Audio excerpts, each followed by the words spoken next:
Hello friends, this is Varsha. Welcome back to my channel. Eklavya शिक्षक भर्ती में हॉस्टल वार्डन के सिलेबस में आज आपका टॉपिक है the protection of children from sexual offence rules 2020।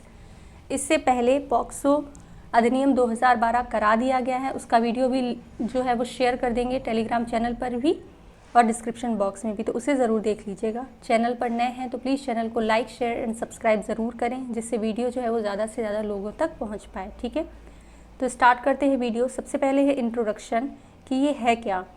बच्चों पर यौन अपराध करने पर मृत्युदंड सहित अधिक कठोर सज़ा देने के लिए 2019 में पॉक्सो अधिनियम 2012 में संशोधन किया गया। कब किया गया संशोधन? 2019 में। इसके अलावा महिला एवं बाल विकास मंत्रालय ने पिछले पॉक्सो नियम 2012 की जगह नए पॉक्सो नियम 2020 को अधिसूचित किया। पॉक्सो नियम 2020 में स्कूलों और देखभाल घरों में कर्मचारियों और अनिवार्य पुलिस सत्यापन का प्रावधान, बाल यौन शोषण सामग्री यानी अश्लील साहित्य की रिपोर्ट करने की प्रक्रिया, आयु उपयुक्त बाल अधिकार शिक्षा प्रदान करना, अन्य चीज़ें शामिल हैं। ठीक है, कि अगर स्कूल और देखभाल घरों में जिन कर्मचारियों की नियुक्ति की जाएगी, पहले उनका सत्यापन पुलिस के द्वारा करा दिया जाएगा। अगर वो बिना किसी अपराधी नहीं हैं, उन्होंने कोई अपराध नहीं किया है, तभी उनको वहाँ पर ज्वाइनिंग दी जाएगी। ठीक है, पॉक्सो नियम 2020 में यह भी कहा गया कि केंद्र सरकार और प्रत्येक राज्य सरकार उन्हें बच्चों आदि के बारे में संवेदनशील बनाने के लिए अभिविन्यास कार्यक्रम, संवेदीकरण कार्यशाला सहित प्रशिक्षण प्रदान करेगी और उन्हें अधिनियम के तहत उनकी जिम्मेदारी के बारे में शिक्षित करेगी। पॉक्सो नियम 2020 को राजपत्र में अधिसूचित किया गया। मार्च 2020 में इसको लागू किया गया। ठीक है, तो ये इसका इंट्रोडक्शन था। अब देखते हैं इसमें और चीज़ें क्या हैं, यानी कि इम्पॉर्टेंट फीचर क्या हैं। जागरूकता सृजन और क्षमता निर्माण। केंद्र सरकार या जैसा भी मामला हो, राज्य सरकार बच्चों के लिए आय उपयुक्त शैक्षिक सामग्री और पाठ्यक्रम तैयार करेगी, जिसमें उन्हें व्यक्तिगत सुरक्षा के विभिन्न पहलुओं के बारे में जानकारी दी जाएगी। जिसमें क्या क्या शामिल है? उनकी भौतिक और आभासी पहचान की सुरक्षा के उपाय, उनकी भावात्मक और मानसिक भलाई की रक्षा करना, यौन अपराध से रोकथाम और सुरक्षा, रिपोर्टिंग क्षेत्र जिसमें चाइल्ड हेल्पलाइन 1098 की सेवाएं भी उपलब्ध हैं। ये नंबर तो बिल्कुल आप लोग रट लीजिएगा, बहुत इंपॉर्टेंट है। अधिनियम के तहत अपराध की प्रभावी रोकथाम के लिए लैंगिक संवेदनशीलता, लैंगिक समानता और लैंगिक समानता को विकसित करना, ये इसके इम्पॉर्टेंट फीचर हैं। नेक्स्ट बढ़ते हैं। संबंधित सरकार बच्चों के खिलाफ हिंसा के प्रति शून्य सहिष्णुता मतलब ज़ीरो टॉलरेंस नीति बनाएगी, जिसे बच्चों के साथ काम करने वाले या अनुबंध के साथ आने वाले सभी संस्थाओं, संगठनों या किसी अन्य एजेंसी द्वारा अपनाया जाएगा। ठीक है, तो ये समझ गए होंगे क्या क्या इसके इम्पॉर्टेंट फीचर हैं। नेक्स्ट है बच्चे की देखभाल और संरक्षण को विनियमित करने की प्रक्रिया, जहाँ कोई भी विशेष किशोर पुलिस इकाई, SJPU या स्थानीय पुलिस जैसा भी मामला हो, किसी अपराध के संबंध में निम्नलिखित धारा 19 की उपधारा के तहत निहित प्रावधानों के अनुसार जानकारी प्राप्त करती है या प्रयास किया गया है कि किए जाने की संभावना है, संबंधित जानकारी जहां लागू हो ऐसा करेगा। ठीक है, आपराधिक प्रक्रिया संहिता 1974 का 2 की धारा 154 के प्रावधानों के अनुसार एक प्रथम सूचना रिपोर्ट दर्ज करने के लिए, प्रथम सूचना रिपोर्ट यानी कि FIR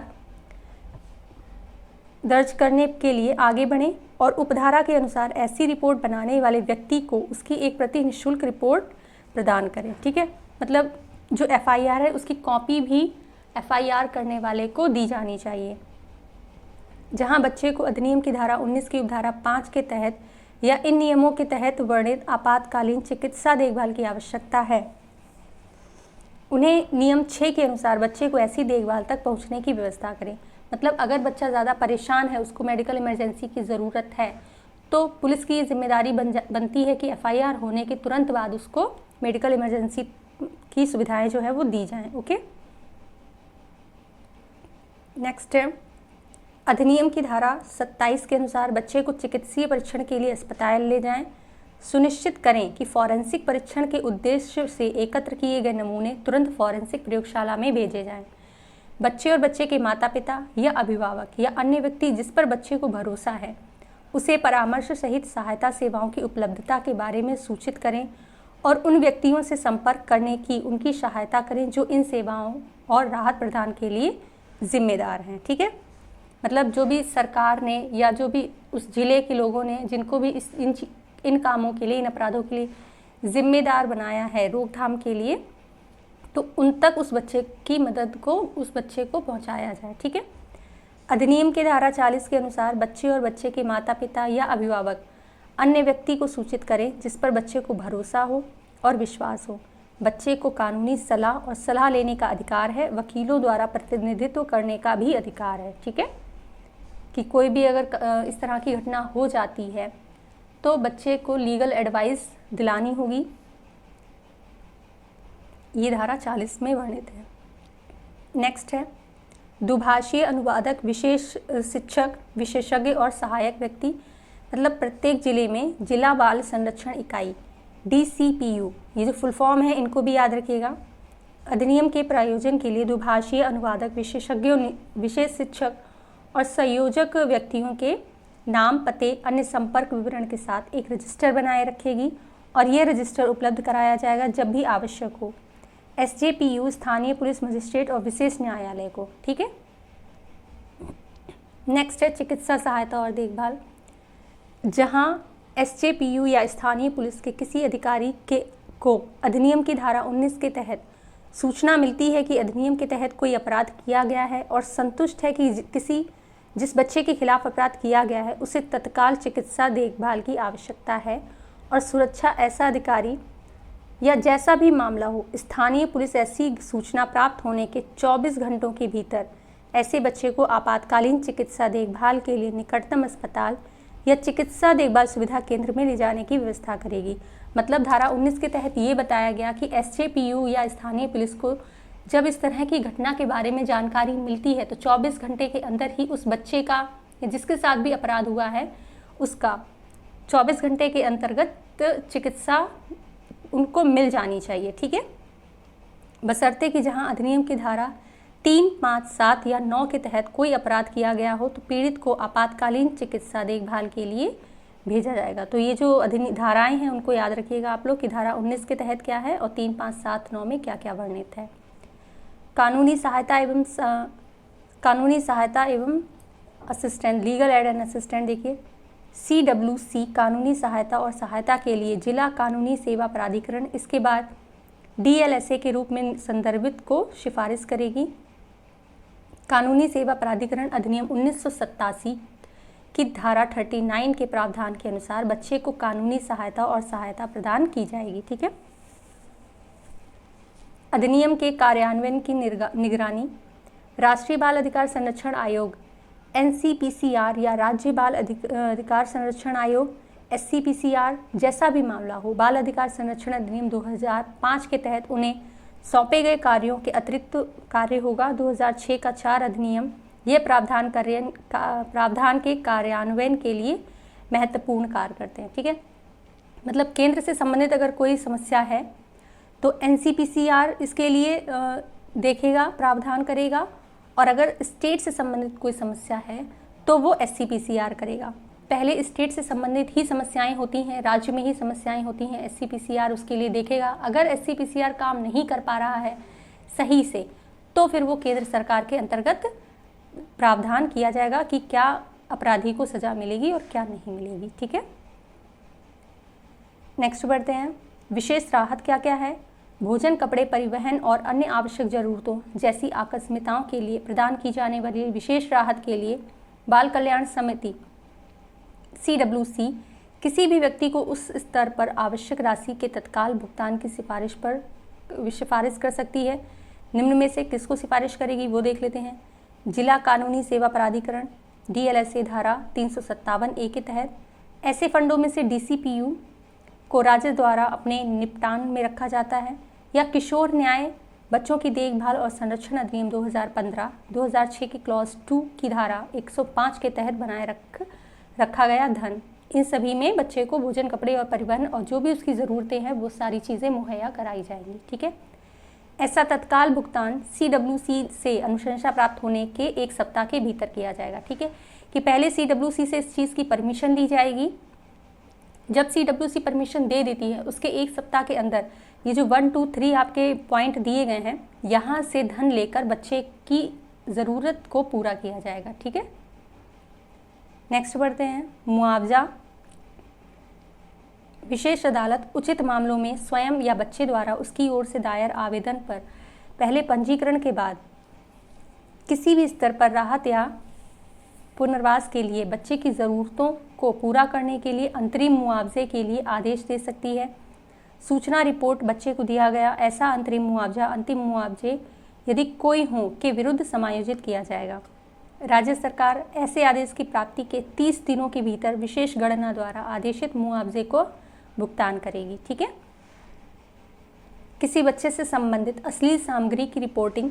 कोई भी व्यक्ति जिसे किसी बच्चे से जुड़ी कोई अश्लील सामग्री प्राप्त हुई है या किसी अश्लील सामग्री के बारे में कोई जानकारी संग्रहित, स्वामित्व, वितरित, प्रसारित या प्रदर्शित की गई या किसी भी तरीके से वितरित की गई सुविधाजनक या प्रसारित होने की संभावना है, उसे रिपोर्ट करना होगा। SJPU या स्थानीय पुलिस या जैसा भी मामला हो, साइबर अपराध पोर्टल यानी कि cybercrime.gov.in को सामग्री और रिपोर्ट प्राप्त होने पर SJPU या स्थानीय पुलिस या साइबर अपराध पोर्टल आवश्यक कार्यवाही करेगा और समय समय पर जारी शासन के निर्देशों के अनुसार जो साइबर क्राइम है वो वहाँ पर आवश्यक कार्यवाही करेगा। ठीक है, नेक्स्ट है यौन शोषण से पीड़ित बच्चों की सूचना यौन शोषण से पीड़ित बच्चों की सूचना और सेवाएं प्राप्त करने के अधिकार। FIR की एक प्रति और पुलिस द्वारा पर्याप्त सुरक्षा प्राप्त करने के लिए सिविल अस्पताल, PSC आदि द्वारा तत्काल एवं निःशुल्क चिकित्सा परीक्षण प्राप्त करना तथा मानसिक एवं मनोवैज्ञानिक कल्याण के लिए परामर्श एवं सलाह प्राप्त करना। महिला पुलिस अधिकारी द्वारा बच्चे के घर या बच्चे के लिए सुविधाजनक किसी अन्य स्थान पर बच्चे का बयान दर्ज करने के लिए कि अगर किसी बच्चे के साथ में कोई अपराध हो जाता है तो जो उसके बयान है वो महिला पुलिसकर्मी ही लेगी और यूनिफॉर्म उसकी सिविल यूनिफॉर्म होगी। ठीक है, वो अपनी पुलिस यूनिफॉर्म में बच्चे से बयान नहीं लेंगी। ठीक है, किसी ऐसे बाल देखभाल संस्थान में ले जाया जाना जहां अपराध घर पर या साझा घर में हुआ हो, उसे व्यक्ति की अभिरक्षा में जिस पर बच्चा विश्वास करता हो, जिस पर भी बच्चा विश्वास करता है उसी के सामने ही उसके हर एक प्रक्रिया होगी, चाहे वो मेडिकल जाँच हो, चाहे बयान हो, और जहाँ भी वो रहना चाहता है वहीं पर उसको रखा जाएगा, उसी के साथ में रखा जाएगा जिस पर बच्चे को पूरा विश्वास है। ओके, हर समय मुकदमे के दौरान और अन्यथा अभियुक्तों से दूर रखना चाहिए कि जो भी अभियुक्त है जिसने अपराध किया है उसके सामने बच्चे को नहीं ले जाना होता है। अगर ऐसी परिस्थितियां आती हैं कि बच्चे का आना ज़रूरी है तो उसको बंद कमरे में या फिर अभियुक्त के सामने पर्दा डालकर बच्चे को खड़ा कर सकते हैं। ठीक है, जहां आवश्यक हो वहां एक दुभाषिया या अनुवादक रखना और जहां बच्चा विकलांग है वहाँ एक विशेष शिक्षक और अन्य विशेषज्ञ व्यक्ति रखना होगा। ठीक है, निःशुल्क कानूनी सहायता बच्चे को दिलाई जानी चाहिए। तो ये सारे जो प्रावधान हैं ये आपके एक्ट में हैं सम्मिलित। शिक्षा जारी रखने के लिए शिक्षा जारी रखनी होगी उस बच्चे की, ये नहीं कि हाँ उसके साथ अपराध हो गया है तो उसकी काउंसलिंग करके उसको समझा कर उसकी जो पढ़ाई है उसको नियमित करना चाहिए। गोपनीयता और गोपनीयता के लिए मतलब ये जो प्रक्रिया पूरी है उसमें बच्चे का नाम, उसके परिवार का नाम, उसके आस पड़ोस की जगह का नाम, ये सारी चीज़ें जो हैं वो गोपनीय रखनी चाहिए। सहायता हेतु बाल कल्याण समिति द्वारा व्यक्ति की नियुक्ति की जाएगी।